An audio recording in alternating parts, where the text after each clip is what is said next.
Warahmatullahi wabarakatuh. Teman-teman, kita ketemu lagi pagi ini di acara ngobrol santai bareng Disi ya. Alhamdulillah, semoga sehat-sehat semua. Gimana nih hari ketiga? Hari ketiga memasuki ajaran baru. Apakah mulai bertanduk-tanduk? Mulai masuk ini ya, ajaran baru, mulai bangunin anak-anak sekolah lagi gitu ya, pagi-pagi mulai ngajak mandi pagi lagi gitu ya, belum untuk PR sekolahnya gitu ya. Assalamualaikum Bunda, selamat pagi Bunda Tri Wulandari. Oke, sambil menunggu boleh di absen yang sudah live. Wait, gimana enaknya ya, nanti mau sambil live di ini.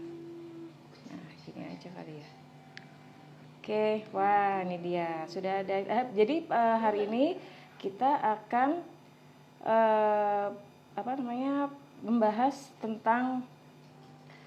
membahas fitrah anak ya. Fitrah anak dilihat dari segi medis ya, tumbuh kembang fitrah anak dari segi medis. Nah, sudah gabung dengan dokter anak dari Rumah Sakit Lira Medica.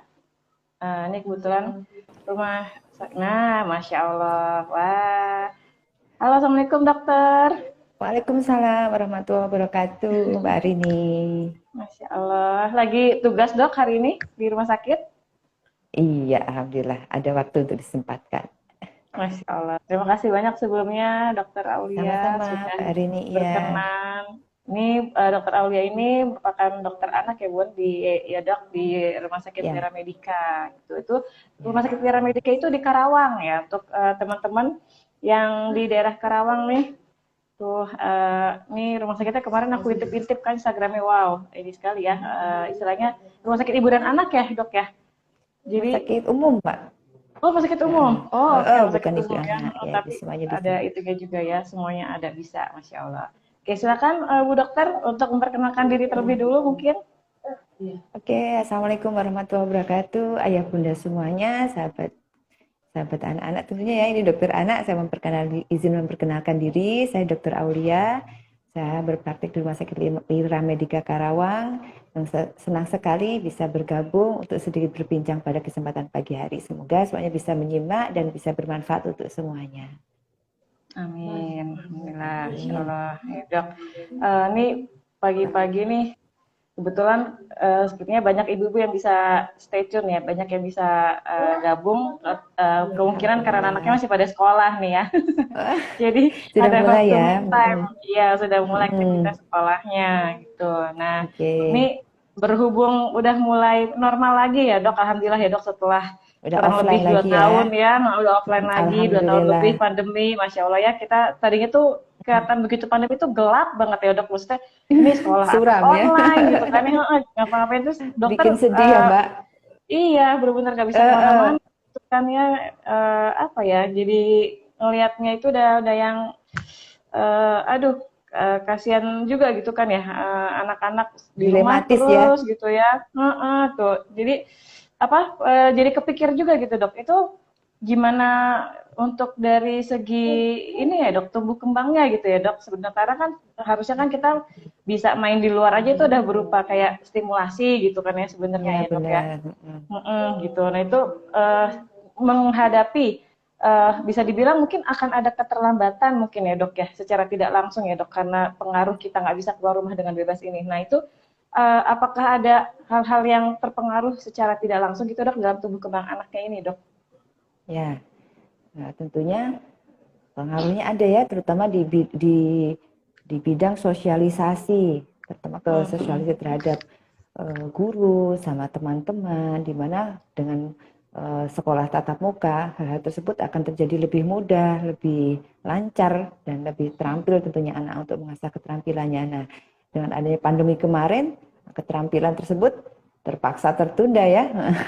Terpaksa Iya. tertunda mengingat dampaknya. Tapi saya rasa alhamdulillah mulai mulai kita sudah mulai bisa offline lagi, sudah bisa bertemu lagi, dan tentunya sangat bersyukur tentang hal ini.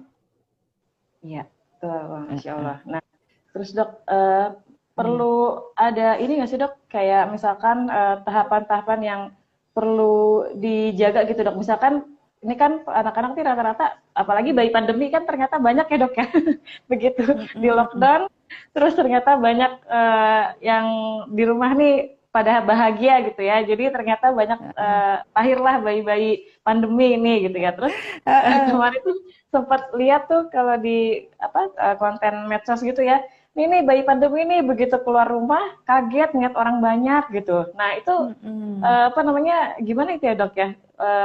Kita sebagai orang tua apakah perlu apa ada step-step yang perlu dilakukan atau kita harus bagaimana buat supaya aware anak-anak ini biar bisa lebih mudah lagi gitu dok mingle-nya atau Oke, untuk ini ya, untuk ini berarti dampak dari pandemi kemarin ya Mbak Rini iya ya. iya Jadi penting untuk sebagai awal dari perbincangan kita perlu tahu bahwa ada sebuah konsep dasar, yaitu bahwa anak bukanlah seorang dewasa yang kecil. Nah, jadi anak adalah seorang individu yang sedang melewati proses bertumbuh, proses berkembang hingga nanti secara bertahap dia menjadi suatu individu yang mature atau dewasa. Nah, proses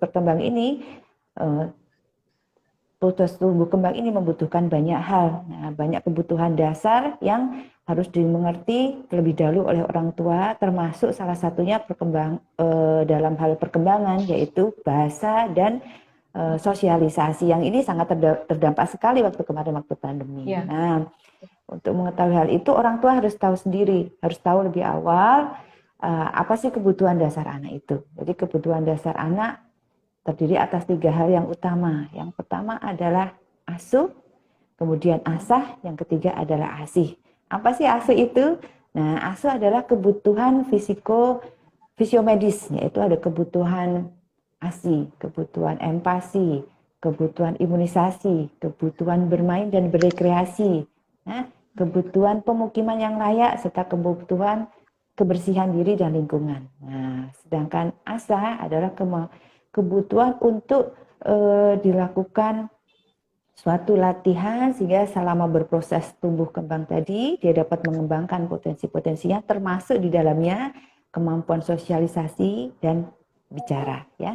Nah, dan yang terakhir adalah ASI, di mana saat dia tumbuh dan berkembang dia membutuhkan kasih sayang dari orang tua serta keluarganya. Nah, kebutuhan-kebutuhan ini mau pandemi, mau selesai pandemi tetap diperlukan anak, terlebih di era modern kayak begini ya Mbak, semuanya masih iya banyak betul dan semakin banyak tantangannya ya, termasuk salah satunya pandemi, kompetisi dan lain-lain. Ya, itu yang harus dipahami terlebih dahulu oleh ayah bunda, orang tua dan semuanya, yang diharapkan nanti bisa memberikan perlakuan, dorongan, stimulasi yang maksimal sehingga tumbuh kembang anak mencapai optimal. Seperti itu. Itu yang awal ya.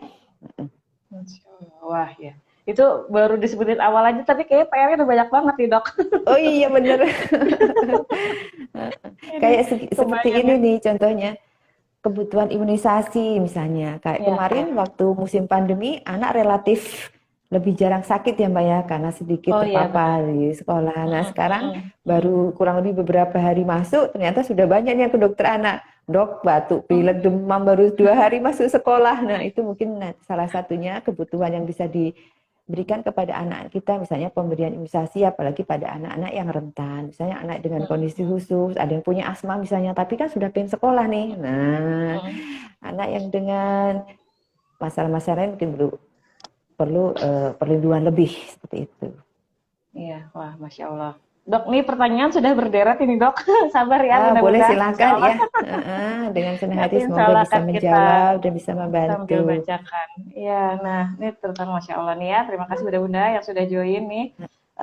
Lalu terkait sama tadi ya dok, dokter sudah sampaikan gitu ya. Ternyata banyak hal-hal dasar gitu yang perlu kita sebagai orang tua tuh aware gitu ya. Nah, terus dok, nih ini curhatan mama ya dok ya. Iya. Istilahnya eh, boro-boro gitu dok ngajakin rekreasi gitu dok. Orang kita sehari-hari aja ngurusin cucian, terus ngurusin perikaan gitu dok, udah pusing. Terus belum tingkahnya anak-anak nih kan yang masya Allah gitu ya, lagi aktif-aktifnya gitu ya. Nah itu Subhanallah ya. sebenarnya terus gimana nih dari segi kesehatan mental gitu ya sebenarnya ya. Kalau secara nggak langsung ini kan otomatis ketika kita tuh capek, otomatis kan kita sering marah gitu ya ke anak gitu ya. Nah itu Mm. sebenarnya dampaknya tuh seperti apa sih dok ke anak itu sendiri gitu. Ini biar sebagai mama nih rada sadar dikit lah gitu ya nahan rem. Betul betul ya. Eh, eh. Ya, jadi ibu-ibu memang sering otomatis ya, banyak kan sudah terkenal lah ibu-ibu itu cerewet ya dibanding bapaknya Ya. biasanya ya. Nah, biasanya cerewetnya ibu-ibu ini sebenarnya mungkin karena bisa aja ibu mengalami stres atau jenuh dengan rutinitas sehari-hari. Nah, atau bisa juga ibu tidak puas dengan tingkah laku anak ya, atau merasa anaknya berbuat yang salah, atau bisa juga disebabkan karena ibu marah ini karena ada kebutuhan ibu yang belum terpenuhi. Nah, dan juga bisa aja sebagai pelampiasan. Nah, sebab-sebab inilah yang menyebabkan seorang ibu marah-marah, suka cepat marah tuh sama anaknya. Ya. Nah, ada berdampak nggak dok? Ada dampaknya. Jadi, seorang anak yang terbiasa mendapatkan marahan, ocehan atau yang lainnya kepada anak, diketahui bisa menyebabkan anak tersebut akan menjadi lebih agresif gitu. Dia lebih Oh. tidak patuh, lebih agresif, sehingga dia justru akan terkesan malah lebih sering marah dibanding anak yang mendapatkan perlakuan yang baik ya. Selain itu, anak yang sering mendapatkan perlakuan, sering dimarahi orang tuanya, dia akan lebih kurang empati terhadap orang tua, lingkungan sekitar, dan yang lain. Dampak lainnya, anak yang sering dimarahi orang tuanya bisa menjadi tampak lebih depresi, suka mengurung diri, karena kemampuannya lebih kurang tergali secara optimal. Jadi dampak-dampak ini tentunya tidak diinginkan oleh orang tua ya Mbak ya. Nah, Iya, dan juga iya. bahkan akan menjadi bumerang tersendiri kepada orang tua. Misalnya nih, Iya. anak yang tadinya eh, suka mendapatkan perlakuan yang keras atau orang tuanya marah, dia lebih cenderung mengurung diri, bahkan bisa melampiaskan, misalnya sudah agak gede bisa melakukan perilaku coba-coba seperti mengenal obat-obat terlarang dan lain-lain. Ya, justru karena dengan marah dia membuat jarak dengan orang tua dan berusaha melampiaskan ke hal-hal yang lain yang justru kadang negatif dampaknya. Hmm. Seperti itu. Oh, ternyata malah justru jangka panjang juga ya dok ya. Jadi mempengaruhi Iya, personalnya anak ya dok ya. personal termasuk prestasi dan Iya. lain-lain ya. Jadi memang namanya orang tua sebaiknya kita memang kadang kita ingin menegur atau ingin meluruskan hanya saja, cuman harus kita lakukan tanpa harus mengedepankan emosi. Nah, seperti itu karena melihat dampak yang berat ini. Seperti Ya. itu ya. Apa perlu ditulis gitu ya dok ya di tembok kamar gitu ya dok, ini kalau kalau anak dimarahi nanti hasilnya begini gitu, jadi biar ibu itu ingat gitu ya. Jadi Gitu ya. biar kalau mau marah tuh oh iya nggak boleh gitu ya. Mungkin Sebenarnya nggak orang boleh tua tuh. yang harus Mungkin orang tua yang harus banyak belajar ya Mbak ya. Misalnya bagaimana sih mengatasi anak mungkin sejak dari sedini mungkin. Nah ya, belajar ini mungkin kita sudah mulai mengenal ya dunia parenting. Nah, Iya, ya. mungkin yang ibu belum kenal, ini sangat penting nih. Dunia parenting ini tujuannya untuk berinteraksi membentuk interaksi yang positif antara ibu dan anak dalam proses dia tumbuh dan berkembang, sehingga diharapkan bisa membentuk suatu jiwa atau mental yang positif bagi anaknya. Seperti itu. Nah, Allah. Baik. ada beberapa Nih, contoh nih Mbak nih. Gimana? silakan. Ada beberapa Silakan. contoh nih. Nah, emang sebenarnya kalau anak marah itu kayak gimana sih? Nah, ini kebetulan saya punya anak kecil dan ini saya ingin buat belajar juga untuk saya dan keluarga. Nah, saat anak memukul, berteriak, dan tantrum, apa sih sebenarnya yang terjadi? Nah, sebenarnya orang tua harus mengerti. Nah, sebenarnya saat anak marah itu kenapa? Biar kita tidak melakukan perlakuan yang keliru ya. Ada contohnya nih. biar lebih berkesan ya. Contohnya seperti ini. Ketika anak memukul, nah, apa kelihatan Mbak Ari ini dari sana? Kelihatan? Oh Mungkin ya, lebih agak dimajuin ya, sedikit dok. gitu ya.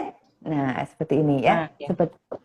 Jadi sebenarnya ketika anak mengupul, anak itu melakukan tindakan impulsif. Nah, tindakan impulsif adalah tindakan yang tidak sepenuhnya disadari oleh otak anak. Nah, jadi saat anak memukul, sebaiknya apa yang harus kita lakukan? Yang kita lakukan adalah kita pegang anaknya, kita pegang lembut tangannya, kita sentuh anak dan sambil berbicara. Misalnya nih, kakak lagi marah ya.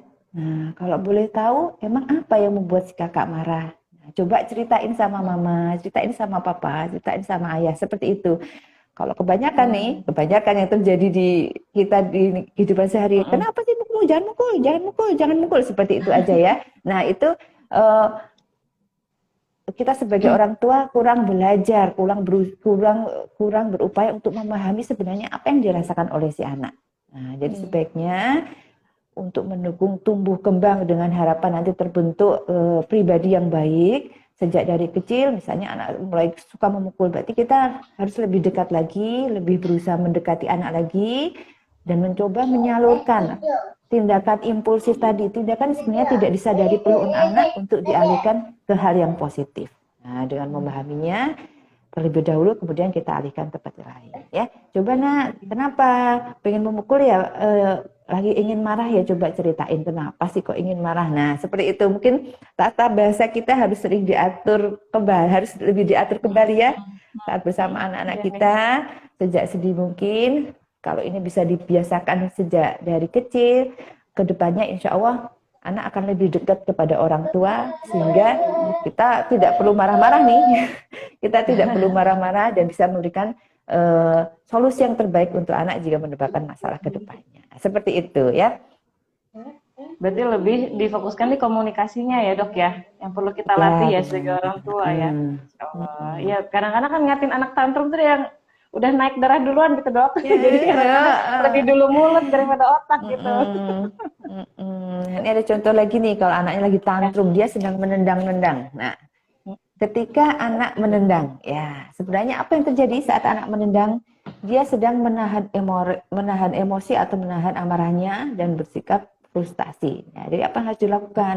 Nah, umumnya sih kita akan bilang jangan marah-marah, nanti diiniin sama papa kayak gitu ya. Kita kadang menakut-nakuti ya. Nah, yang kita harus lakukan adalah coba sini, adik lagi pengen marah ya. Kadang bunda juga merasa seperti itu. Yuk, daripada memukul, kita injakkan kaki ke bumi sambil diajak bernyanyi. Siapa suka hati injak bumi? Nah, seperti itu. Jadi anak akan terharikan, dia bisa menyalurkan frustasi atau marahnya tersebut. Ya. Nah, contoh-contohnya seperti itu. Nah, itu ada semua di dunia parenting yang sebaiknya nggak cuma ibu aja ya, ayahnya juga belajar bersama-sama biar nanti anak bisa berkembang dengan suasana yang menyenangkan. Nah, dan insya Allah akan terbentuk pribadi yang baik dan positif. Seperti itu. Ya.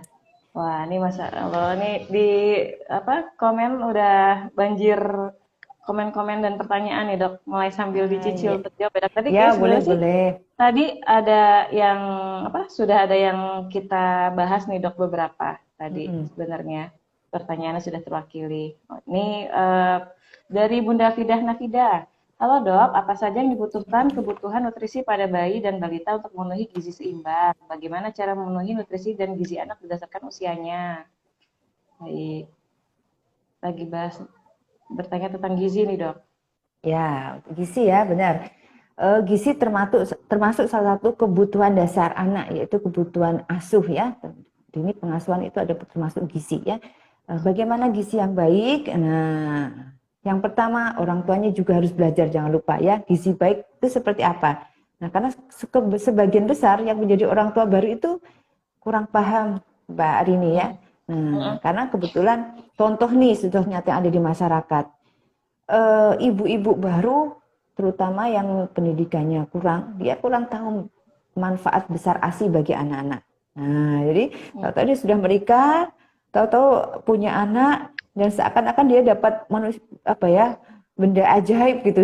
Ini harus diapain dia tidak tahu. Sementara di dunia ini, di lingkungan kita yang berseliweran di televisi itu kan ikan susu ya, susu formula Nah, itu ya. dia, Dok. Benar, Dok. Nah, jadi dia tidak tahu bahwa sebenarnya ASI seorang ibu sudah mempersiapkan pabrik ASI lah ibaratnya sejak dari dia hamil, dan setelah waktu dia lahir pabrik ASI itu sudah tinggal menunggu instruksi aja untuk ya Ya. mulai sekarang kita bikin. Mereka nggak tahu, mereka pada umumnya tahu bahwa anak nangis dia butuh susu, susu saya belum keluar, ASI saya belum keluar, akhirnya dia apalagi dengan ini ya lingkungan, misalnya nih kakek neneknya cucu pertama, Iya. suaminya juga anak pertama sudah nangis tuh nangis itu, jadi terpaksa langsung ayo beliin, Kasih aja gitu kasih ya. aja, nah seperti itu. Padahal yang benar ASI memang belum langsung keluar begitu bayi dilahirkan. Dia butuh hisapan, rangsangan hisapan dari mulut bayi untuk kemudian keluar setelah beberapa hari, rata-rata 2 sampai 3 hari. Nah,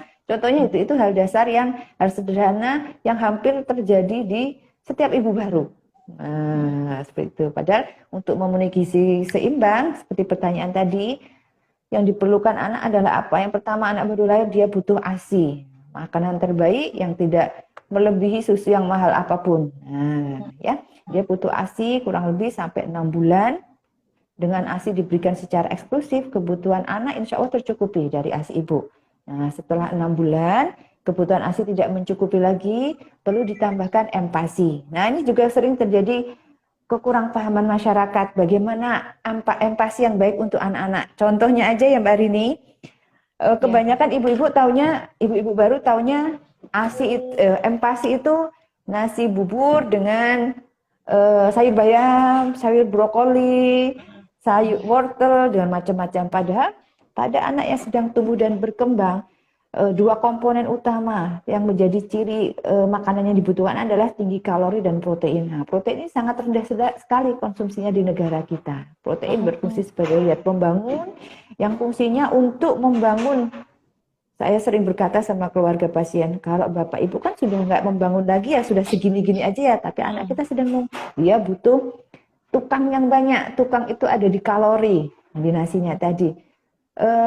Dia juga butuh material yang banyak. Material itu ada di zat pembangun itu protein. Jadi ya empati yang pemahaman yang kurang, pengetahuan yang kurang sehingga membuat empatinya tidak mencukupi kebutuhan gizi anak, sehingga menyebabkan anak menjadi pertumbuhannya kurang optimal, berat badannya susah naik, sering sakit ya, atau masalah-masalah yang lain seperti itu ya.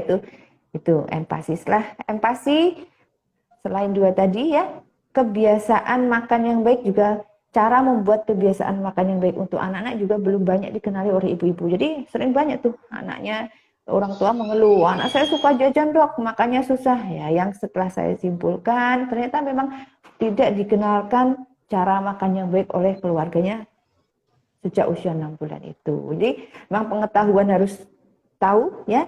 Jadi mulai dari ASI, empati, dan kebiasaan makan yang baik. Kalau itu yang terpenuhi, insya Allah nanti gizinya akan tercukupi. Emang seperti apa dok makanan yang dibutuhkan ya tadi?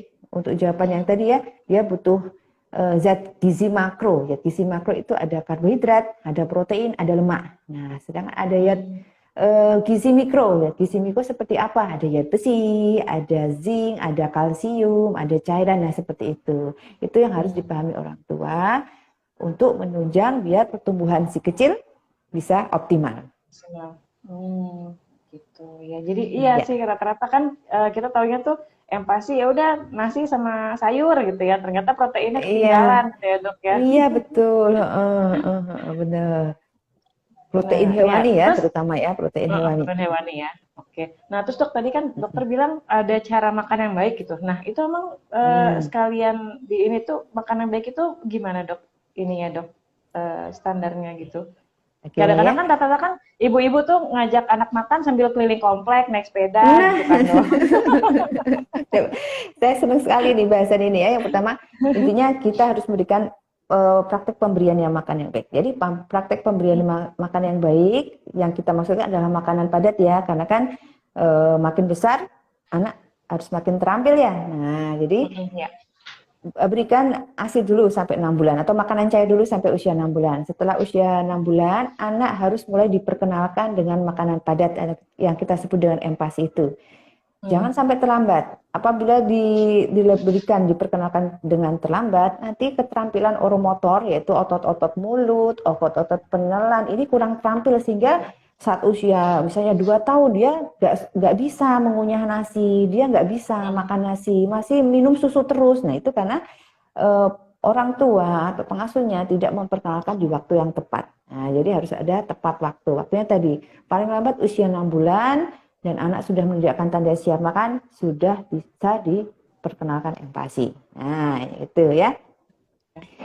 Mbak Arini, kalau saya mau menjelaskan kepada orang tua, saya suka mengibaratkan mau mengajari anak makan itu mengajari anak sholat.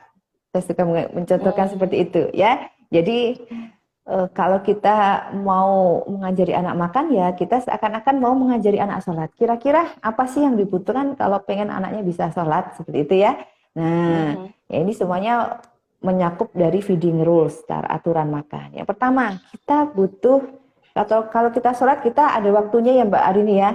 Kebetulan yang muslim nih, yang kita butuh waktu, kita butuh jadwal. Makanya ada tuh sholat subuh, zuhur, asar, maghrib, isya, yang di situ ada jumlah rakaatnya. Juga sama, saat kita mau ngasih latihan makan, kita juga harus menentukan jadwal untuk anak. Ada makan pagi, ada makan siang, dan ada makan sore atau malam. Nah, jadwal ini tidak bisa ditawar-tawar. Kita nggak bisa nih kayak begini misalnya, udah nanti saya sholat 17 rakaat di waktu subuh aja semuanya sekalian langsung beres. Nggak bisa ya. Kita juga nggak bisa nih 17 rakaat langsung di sholat isya. Nggak bisa ya. Jadi jadwal itu harus dikerjakan secara rutin biar nanti terbentuk suatu kebiasaan. Jadi kayak umat Islam ya bisa sholat dengan teratur berjamaah bersama-sama karena waktunya sudah ditentukan dengan baik. Jadi yang pertama harus ada jadwal. Nah, jadwal ini beragam berdasarkan umur. Kalau anak yang baru berusia 6 bulan, mungkin bisa 2 kali sehari dulu.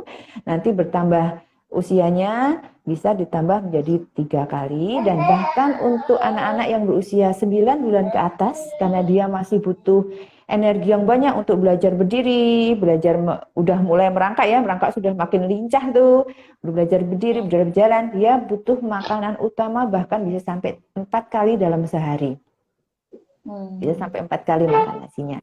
Itu belum ditambah dengan snack, paling tidak 2 atau 3 kali sehari. Nah, itu baru jadwal ya Mbak. Nah, yang kedua, kalau kita pengen sholat, mengajari anak sholat, kita harus tahu apanya, kita harus tahu caranya. Ya, jadi ada berwudu dulu, kemudian dari takbiratul ihram sampai salam. Nah, kalau di proses makan, gimana sih cara makan yang baik, yang benar? Ya, cara yang makan yang benar adalah anak harus mengenal konsep lapar dan kenyang. Jadi, biar anak itu mau makan di waktu jadwal makan yang sudah ditetapkan tadi, anak harus lapar dulu di waktu tersebut. Kita bayangkan aja kalau kita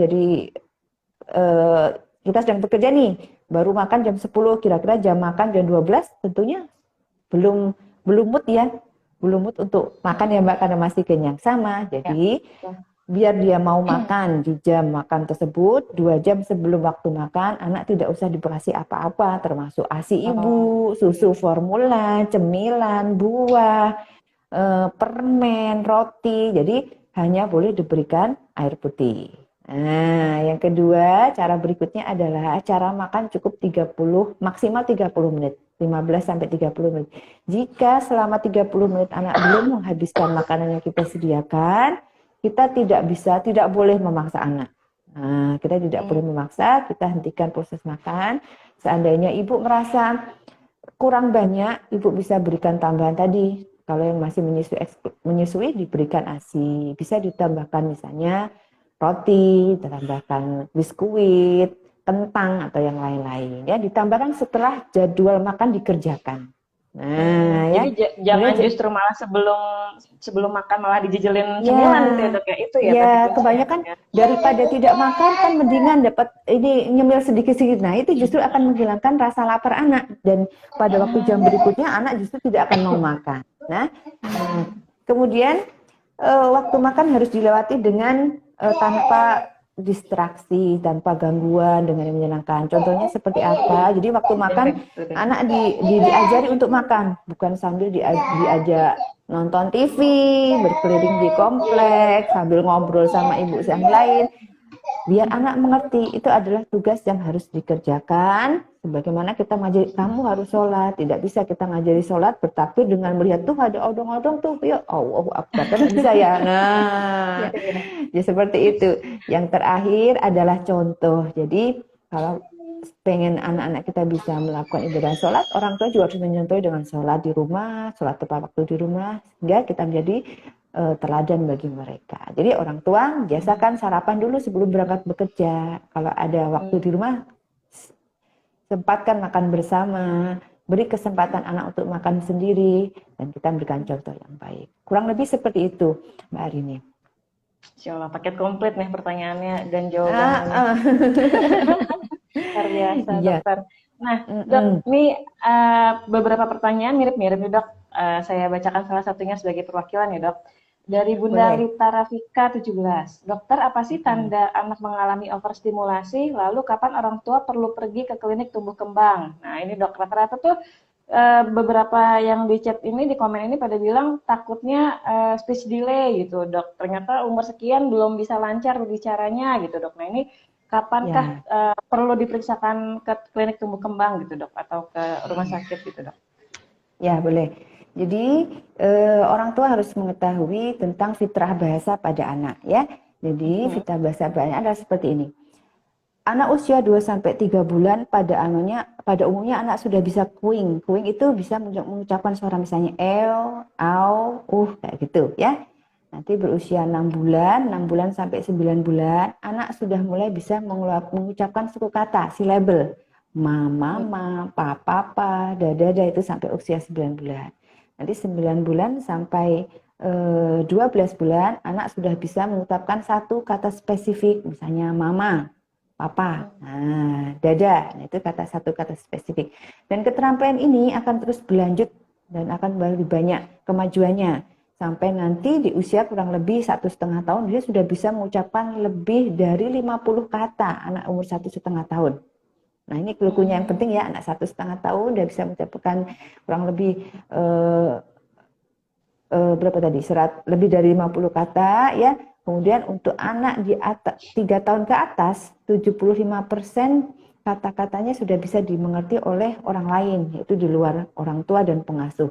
Nah, apabila terdapat keterlambatan di tahap-tahap ini, atau mungkin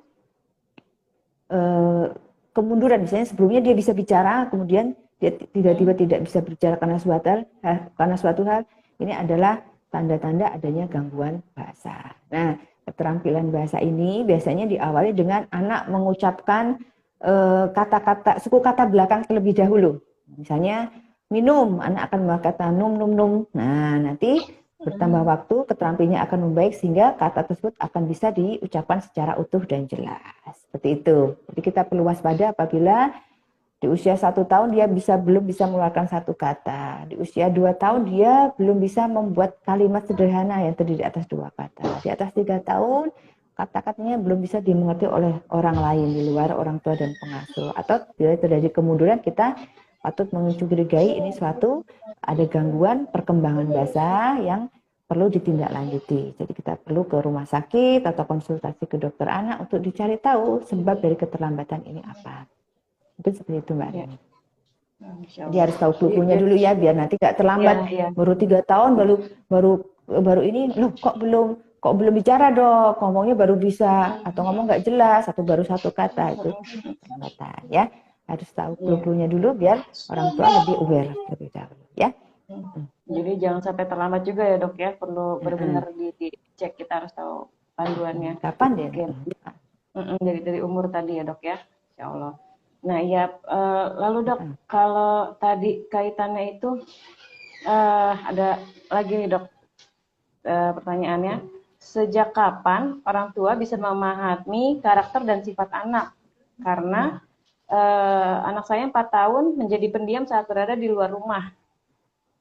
Nah, ya, karakter anak ya, tentunya karakter anak berproses dari dia kecil ya sampai dia akhirnya menjadi seorang individu yang matang, di mana karakter ini juga dipengaruhi oleh faktor genetik, misalnya sifat dari ayah juga bisa menurun ke sifat dari ibu yang ternyata bisa dipengaruhi faktor lingkungan juga nih. Nah, misalnya nih pemarah, ayah pemarah. Nah, seorang ayah dikatakan pemarah.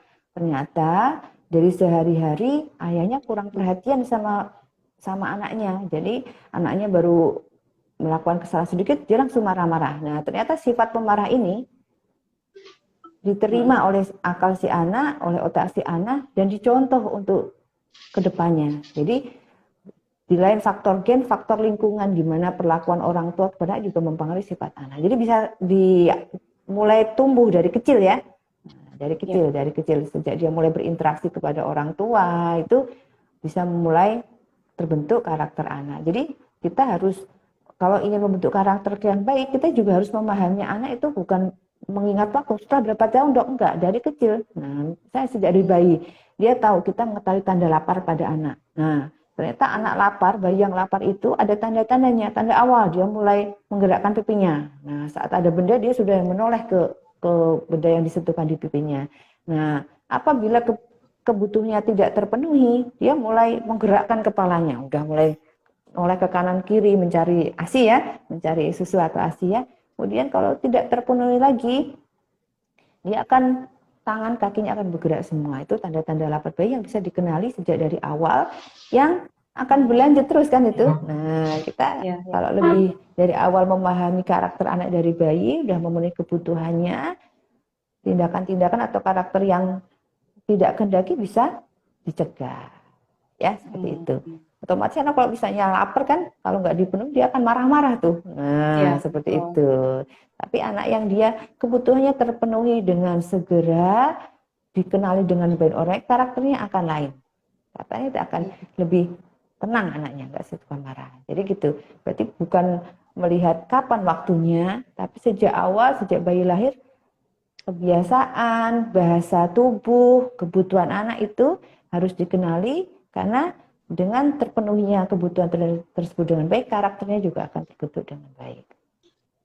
Semoga bisa menjawab. Nah, ini berasa ketiban banyak PR lagi nih dok kalau gitu dok. Harus benar-benar dari kitanya dulu berarti ya dok yang berproses ya dok ya, dari orang tua. Ini ada yang saya tertarik juga ya Mbak ya. Nah, ternyata kata-kata ini juga sangat berpengaruh kepada perkembangan anaknya. Sebentar ya. Nah, pilihan kata kita ternyata berperilaku ke perkembangan anak. Contohnya apa nih? Nih, contohnya nih, seorang anak sedang jatuh nih. Nah, mungkin kelihatan ya. Nah, seorang anak sedang jatuh. Rata-rata kan kita akan nggak apa-apa, cuma naik sedikit. Seperti itu ya. Atau nggak nyalahin batu itu ya dok. Ini lantainya yang nakal gitu. Lantainya yang nakal. Nah, itu ternyata pilihan kata kita ini tidak baik untuk perkembangan anak ya. Nah, contohnya tadi saat anak terjatuh, mungkin kita akan bisa menggunakan kata-kata yang lebih baik dan lebih bermanfaat untuk perkembangan anak. Seperti apa contohnya? Oh, adik jatuh. Mana yang luka, mana yang sakit? Coba mama lihat apa perlu bunda bersihkan atau perlu kita angin-anginkan biar sakitnya hilang. Nah, perkataan seperti itu akan membantu menumbuhkan kemampuan intrapersonal anak. Kemampuan intrapersonal itu adalah kemampuan untuk mengenali diri sendiri, untuk mengembangkan emosinya dan lain. Ya, jadi pilihan kata sangat mempengaruhi anak kita ternyata ya. Dan ternyata banyak yang salah nih sehari-harinya. Iya. Jadi ngambil jalan pintas dok. Nih iya nih lantainya yang salah. Oh iya tuh ada kodok lewat. Padahal nggak ada kodok lewat. Iya, jadi kita membodohi anak ya. Nah, jadi lama kelamaan kata-kata kita tidak bisa dipegang oleh anak. Jadi anak nanti meniru menjadi anak yang suka berbohong, tidak mengatakan apa adanya, suka cenderung menyalahkan orang lain. Nah, memang harus banyak belajar dan jadi orang tua ya Mbak. Iya, banyak banget ya dok. Udah beda zamannya. Nah, dok, ini ada Bunda Galih Sayekti nanya, dok, bagaimana cara memberikan reward pada anak karena telah disiplin, tidak terkesan menjadi bribe atau suap katanya. Jadi supaya berikan reward ini. Sulap. suap. Jadi maksudnya Oh, suap. biar tidak over kelihatannya kita supaya dapat reward itu melakukan sesuatu gitu. Jadi biar pas porsinya mungkin maksudnya gitu dok. Ya, oh ya benar. Jadi prinsipnya memang anak senang dengan pujian, senang dengan hadiah, atau senang dengan apa ya penghargaan ya, hadiah, pujian atau penghargaan ya. Tentunya hadiah atau penghargaan ini kita bisa lakukan untuk sebagai latihan. Nah, dengan tujuan utama adalah pemahaman anak. Jadi kita mungkin awal-awal memberikan ya, oke, adik latihan pipis di kamar mandi ya. Nanti kalau berhasil, Bunda kasih hadiah bintang atau misalnya mainan atau apa yang mendidik tentunya ya. Nah, nanti kok bertambah umur, kita berikan pemahaman anak secara perlahan. Kenapa sih kita harus pipis di kamar mandi? Misalnya pipis rasanya baunya nggak enak, baunya nggak enak. Oleh karena itu kalau pipis di celana, bikin celananya kotor, akan lebih baik kita pipis di kamar mandi, biar nanti badan bersih, tangannya bersih, bajunya bebas bau, dan baik untuk kesehatan. Contohnya seperti itu. Jadi perlahan-lahan, tidak harus dengan hadiah, tapi digantikan perlahan dengan pemahaman. Nanti dengan bertambah umur, anak kemampuan kognitifnya akan meningkat sehingga mengerti sebenarnya tindakan tersebut kita rutinkan, kita biasakan, atau kita berikan penghargaan agar anak termotivasi, bukan sebagai berlebihan atau sebagai pengen hadiahnya aja lah ya. Nanti lama-lama dia akan mengerti dengan bertambahnya umur. Nah, itu dari ini aja ya dok, dari hal ini tadi kita sebenarnya ini pembahasannya udah Masya Allah ini ya, ternyata ibu-ibu itu juga memikirkan gitu sepertinya, tapi juga mereka bingung gitu ya harus bagaimana. Bagaimana gitu ya. Ya benar. Iya, terlihat dari pertanyaannya beragam. Gitu ya dok ya. Ini makanya senang banget nih begitu dapat kesempatan gitu kan untuk sharing bareng dengan Dokter Aulia gitu dari Rumah Sakit Wiramedika tuh yang wah ini berarti sepertinya akan ramai. Wah bener dok, Masya Allah ya, Alhamdulillah. Jadi bekal tambahan untuk ibu-ibu. Iya. Ini dok dari Bunda Metrasari. Dok, apa saja red flag dari gangguan tumbuh kembang anak? Wah, ini kalau dijabarin sebenarnya dari tadi udah banyak ya dok. Cuma mungkin ada yang perlu ditambahkan nggak dok dari yang tadi selain sudah dijelaskan dari Bu Dokter? Oke ya, tumbuh dan kembang. Ada dua hal ya dari tumbuh dan kembang. Jadi anak itu tumbuh, anak itu berkembang. Tumbuh itu yang bertambah berat badannya, tingginya, lingkar kepalanya, fisiknya. Nah, kalau sedangkan untuk kembang, anak berkembang itu ada 4 yang dinilai. Karena anak berkembang itu ada meliputi 4 hal. Yang pertama motorik kasar. Motorik kasar itu bagaimana kemampuan otot-otot besarnya. Misalnya anak dari tadinya terlentang, kemudian tengkurap, kemudian duduk, merangkak, berdiri, jalan, berlari, dan seterusnya. Motorik halus itu bagaimana anak menggunakan otot-otot kecilnya. Mengambil benda kecil, menyusun balok, mencoret, menulis, itu kemampuan motorik halus ya. Kemudian bagian perkembangan lagi adalah bahasa. Nah, bahasa ini kemampuan anak untuk menggunakan, menciptakan kosakata yang bertujuan untuk membuat sosialisasi, untuk bersosial sebagai makhluk sosial, untuk berbicara, berkomunikasi. Dan yang terakhir kemampuan personal sosial. Personal sosial itu kemampuan anak untuk mengurusi dirinya sendiri, untuk makin hari makin mandiri. Jadi ada 2. Kalau gangguan tumbuh kembang berarti kita lihat tadi berat badannya. Misalnya nih, anak umur gangguan pertumbuhan pada anak misalnya. Anak umur 1 tahun pada umumnya berat badannya kalau dia tumbuh dengan optimal, berat badannya akan mencapai 3 kali berat badan lahir. Nah, misalnya lahir 3 kilo, anak umur 1 tahun berarti berat badannya kurang lebih 9 kilo. Kalau kurang dari itu, atau berat badannya tidak naik secara berturut-turut dalam waktu tertentu, misalnya 3 bulan tidak naik, berarti ada gangguan pertumbuhan, kita harus cari penyebabnya apa. Ya, seperti itu. Kalau untuk gangguan perkembangan, yang 4 tadi, motorik kasar, halus, bahasa, dan personal sosial, itu kepintaran dia. Misalnya tadi dalam hal anak umur 1 tahun. 1 tahun biasanya dia sudah belajar berdiri, berpegangan, ya. Bahasanya sudah bisa mengeluarkan 1 suku kata, ya. Kemudian untuk personal sosialnya dia sudah bisa memegang sendok, menggunakan sendok sudah bisa ya. Kemudian untuk motorik halusnya dia sudah bisa menyusun kubus-kubus menggunakan jari-jarinya, mengambil benda-benda kecil, menyusun kubus dua sudah bisa. Nah, itu tanda bahayanya tadi kita harus sering-sering melihat perkembangan anak ya. Makanya orang tua harus tahu dulu yang normal bagaimana, kalau yang nggak normal yang bagaimana. Nah, itu sebenarnya Mbak hari ini ada di buku KIA tuh, di buku yang mesti ibu sudah Oh, kebanyakan tuh buku KIA itu masih mulus-mulus nih. Masih mulus-mulus. dibawa Itu pas sebenarnya pas posyandu doang, Dok. iya, di situ sudah ada panduannya untuk anak umur 3 bulan, 9 bulan, cuman nggak pernah dilihat, makanya masih mulus-mulus tuh. Di situ ada, sebenarnya udah tahu, udah dikasih clue-nya nih, anak segini sudah bisa begini. Kalau bilang bisa begini, kita lihat, kita evaluasi, kita periksakan. Ibaratnya seperti itu ya. Makanya di dalam buku KIA ada tuh grafik berat badan yang ada warnanya kuning hijau ya. Ya, ya. Ada yang anak-anak itu gambar bermain, main bola, itu semuanya sebenarnya ada panduan untuk ibu-ibu semua yang bukan untuk disimpan aja. Ya, ya, ya. Ya, Dok. Nah, Kadang jadi mungkin ngelihat banyak tulisan udah mager duluan, Dok, bacanya. nah, kalau ini bawa aja ke dokternya atau ke bidan ditanyain ya. Di situ ada semua tuh. Mungkin ada yang belum sempat nggak tahu atau lupa. Di situ ada. Jadi anak umur berapakah sudah bisa? Apakah nanti kita lihat anak kita sesuai apa enggak? Kalau enggak sesuai, biar nanti dievaluasi ya. Kalau enggak bisa juga dari sekarang kan banyak ini ya Mbak ya. Jadi ada IG, ada apa itu ikut aja yang like apa? Follow aja yang tentang pertumbuhan anak. Di IDAI juga sudah disiapkan. IDAI ada ininya. Baik. Lebih Ya, mudah ya lah sekarang sekarang memang ibaratnya ya. informasinya lebih mudah. Ya, betul, Dok. Tinggal Udah banyak tinggal gitu kita ya. gimana ada niatnya, mau semangatnya seperti apa. Saya rasa lebih mudah semua untuk sekarang ya.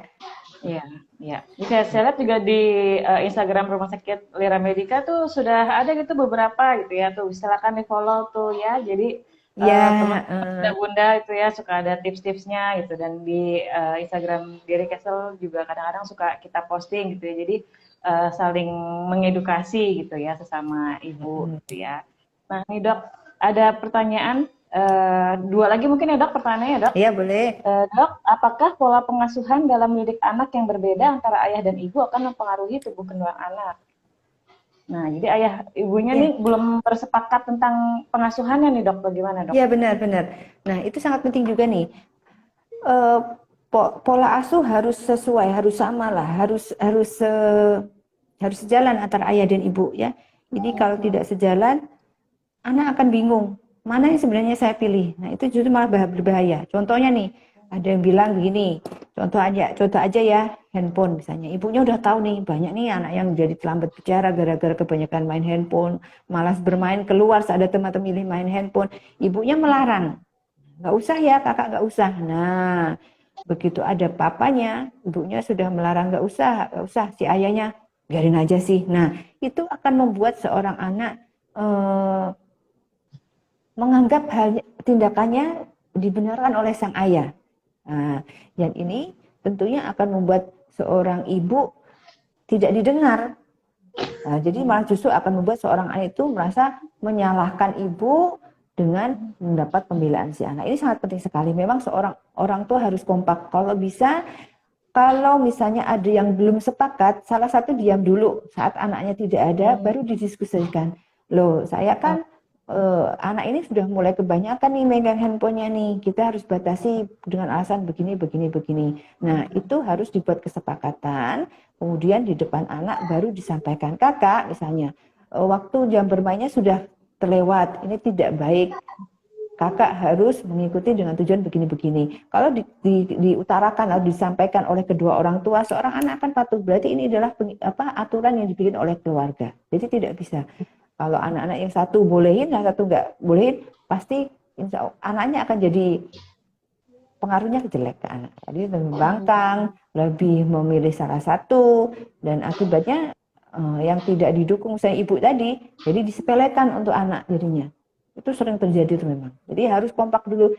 Orang tua harus paham dulu, nggak cuma ibu, tapi keduanya harus menentukan sikap si anak ini mau bagaimana. Kemudian di depan anak diutarakan keputusan ini yang kita ambil untuk sama-sama. Baik dalam semua hal, misalnya bermain, main handphone, belajar dan lain-lain. Jadi itu salah satu hal untuk membuat anak patuh, ada kesepakatan bersama. Nah, Dok, berhubung dokter menyinggung tentang bermain handphone nih, Dok. Ini kan rata-rata sekarang kan udah jadi kayak apa ya? Habit ya, Dok ya, yang namanya anak kecil megang HP gitu. Nah, ini sebenarnya ada ini ya nggak sih, Dok, batasan usia-usia atau berapa lama gitu untuk bisa bermain gadget itu untuk anak-anak gitu, Dok? Mungkin biar sekalian ibu-ibunya pada tahu. Ya, untuk Ikatan Dokter Anak Indonesia sudah mengeluarkan rekomendasi tersendiri untuk penggunaan gadget. Penggunaan gadget itu meliputi nonton TV, iPad, handphone dan lain-lain. Bahwa untuk anak di bawah 1 tahun dia tidak ada waktu untuk melihat screen time, ya. Hanya boleh untuk V-call. V-call itu masih diperbolehkan. Nah, kenapa kayak begitu? Karena V-call masih memberikan stimulasi anak untuk berbicara. Dengan V-call masih ada nih, ada bentuk mulut yang bergerak untuk membentuk suatu suku kata, suatu kata, dan akhirnya ada komunikasi dua arah yang memancing kosakata anak itu keluar.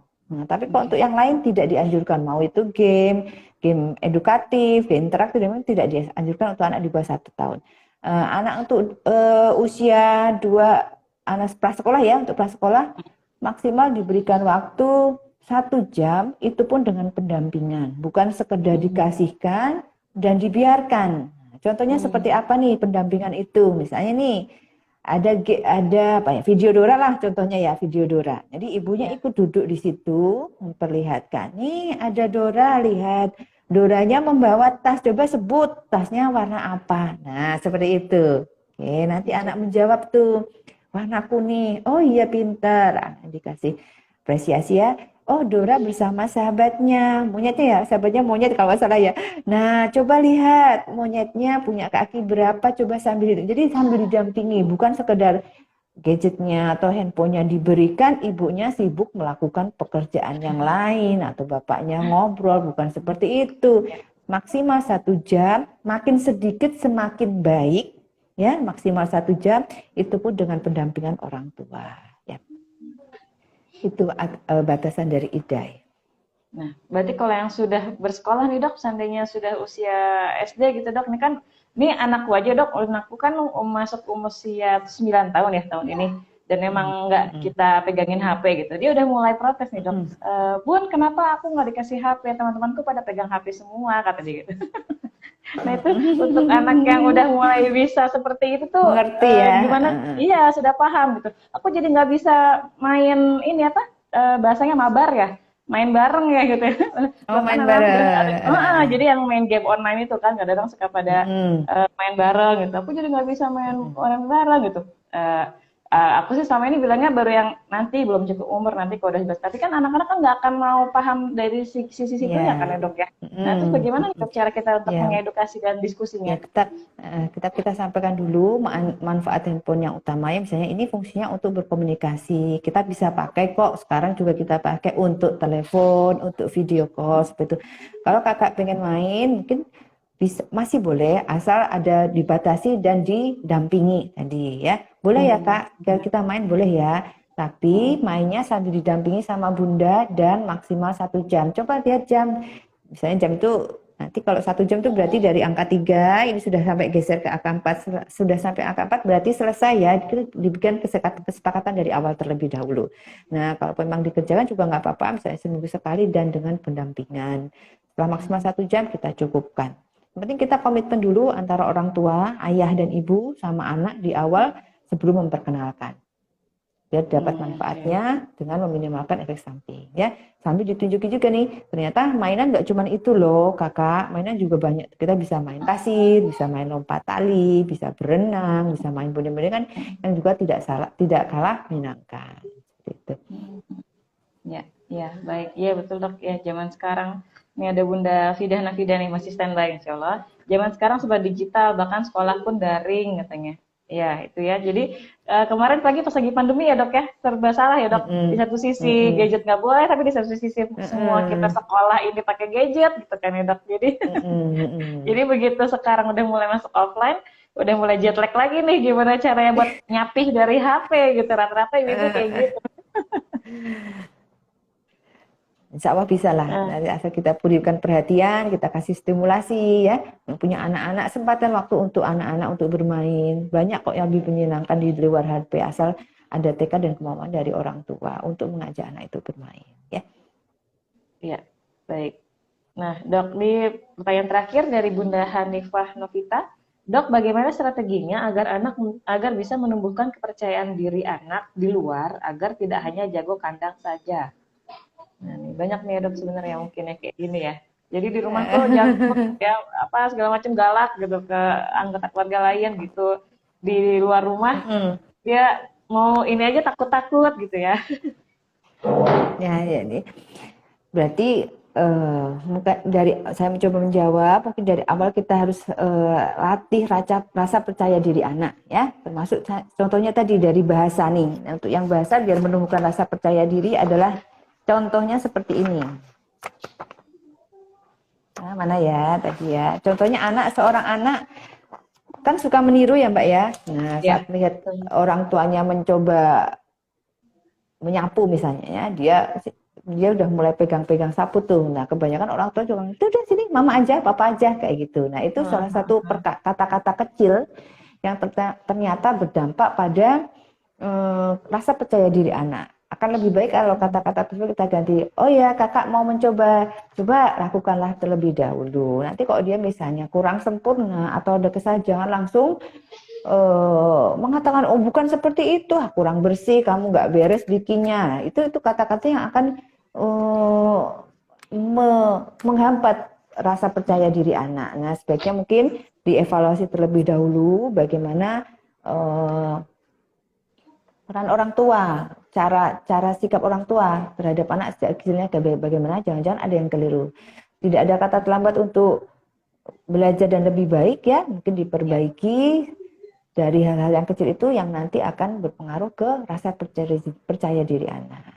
Seperti itu ya. Misalnya dia jago kandang kan berarti dia kemungkinan suka dianggap remeh sama keluarga sehingga baru beraninya Oh, waktu di rumah. Setelah bertemu dengan yang lain ya kurang berani. Ya, coba diperbaiki lagi, mungkin selama ini pola asuhnya ada yang kurang tepat sehingga membuat rasa percaya diri anak kurang. Termasuk membanding-bandingkan anak kan, kakakmu tuh begini, si adiknya begini. Nah, itu juga salah satu hal yang membuat seorang rasa percaya diri anak tidak tumbuh secara optimal. Allah. Tuh banyak sekali ilmunya ya, Bunda-bunda. Ini luar biasa Bunda Dokter Aulia ini sudah menambah ilmu yang sebenarnya nih ternyata hal yang memang harus kita pegang dan harus kita tahu ya, Dok ya, dari semua apa yang kita dengarkan tadi gitu nih kata Bunda Fidah Nafida. Terima kasih dokter, ilmu yang bermanfaat, enak banget ngejelasinnya detail, sabar, jelas. Tuh, Masya Allah Dokter Aulia. Semoga jadi amal jariah. Ya, Nih, amin. jadi emang dari tadi tuh jadi apa banyak pertanyaan tapi yang sudah langsung terjawab gitu karena dokter menjelaskan itu dengan gamblang gitu ya.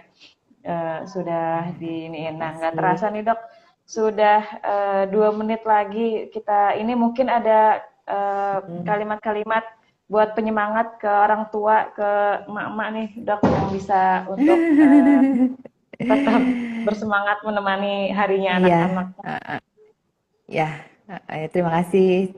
Dan coba menutup perbincangan kita kali ini. Intinya anak adalah anugerah, titipan sekaligus investasi ke depan. Di mana anak adalah bukan orang dewasa yang kecil, dia sedang bertumbuh, dia sedang berkembang, di mana dia kebutuhannya perlu dicukupi, dipenuhi. Tidak cuma kebutuhan fisik, materi, tapi juga untuk mendukung pertumbuhannya. Apa yang diperlukan? Eh, Pola asuh yang baik, tata kata yang baik, rasa sayang dan kasih sayang dari kedua orang tua, serta eh, contoh yang baik.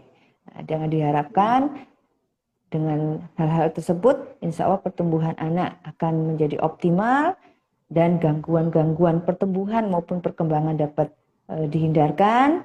Tentunya orang tua harus pertama belajar. Nah, untuk belajar kita harus punya rasa ingin tahu yang lebih dengan cara mencari tahu. Alhamdulillah di zaman sekarang banyak fasilitas bagaimana kebutuhan anak, bagaimana mengasah, mengasuh, dan memberikan kasih kepada anak. Dan apabila mengalami kesulitan, mungkin bisa berkonsultasi, apabila berkaitan dengan kesehatan bisa konsultasi ke dokter atau ke tenaga kesehatan lainnya, atau di masalah perkembangan bisa eh, nyari solusi mungkin dari psikiater atau ke dokter atau ke hmm, teman-teman yang lain. Mungkin seperti itu ya. Insya Mohon maaf Allah. bila Ya, ada baik. kekurangan dan kesalahan. Sudah ini dok, banyak sekali ilmu yang diambil di pagi hari ini, luar biasa. Terima kasih banyak Dokter Sama-sama Mbak Aulia Rini dari ya. Rumah Sakit Lira Medica. Masya Allah, ini bisa dibilang sebenarnya berarti Rumah Sakit Lira Medica juga support ASI ya dok? Jadi pro ASI ya Ya, dok? ya. Nah, untuk Masya ibu-ibu yang Allah. melahirkan Soalnya, kita lakukan IMD tuh, inisiasi menyusui dini, biar oke. anak-anak untuk bisa mendapatkan ASI secara optimal, terutama di 6 bulan bulan pertama sampai 2 tahun, insya Allah juga jadi pahala untuk kita ya ibu-ibu ya. Iya, amin. Iya, benar sekali. Ya, udah baiklah. Terima kasih banyak ya, Bu Dokter, atas Ya, kesempatannya. sama-sama Mbak Rini. Ya, Terima kasih juga. ya. Sehat-sehat di sana. Assalamualaikum. Waalaikumsalam warahmatullahi wabarakatuh. Nah, teman-teman, jangan lupa nih kita besok hari Sabtu itu akan ada launching ya, sekalian dengan Hari Anak. Ini ada t-shirt, salah satunya dari t-shirt Rashid ya, nanti akan ada t-shirt Rasya juga ya. Jadi ada 9 warna, 9 warna yang akan keluar untuk t-shirtnya. Lalu untuk dressnya dan celananya itu ada 3 motif kotak gitu. Jadi ini harganya akan ekonomis sekali, dijamin bakalan bingung pilih warnanya. Bisa mulai dilihat di feednya Diri Castle Official ya. Uh, Terima kasih banyak. Jangan lupa, oh ya, aku mau ngumumin dulu untuk 3 orang yang beruntung. Karena dari tadi sudah standby, itu ada Bunda Fidah Nafida, selamat mendapatkan gimmick ya, mendapatkan gift dari Castle. Lalu juga ada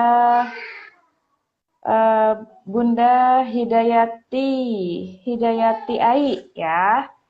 Silakan nanti DM Instagram kita. Lalu juga satu lagi ada Bunda, wait, aku cari. Ini lagi ada ini. Luar biasa ya pagi ini ya. Dari Bunda Kin Widi ya. KYN ya. Ya. Selamat Bunda-bunda. Semoga bermanfaat apa yang kita bahas hari ini. Mohon maaf kalau ada pertanyaan yang belum terjawab. Insya Allah sudah terwakilkan dari beberapa pertanyaan yang lain ya Bun. Jadi untuk selanjutnya kita harus mulai aware nih ya sama anak kita gitu ya. Dilihat dari perkembangannya.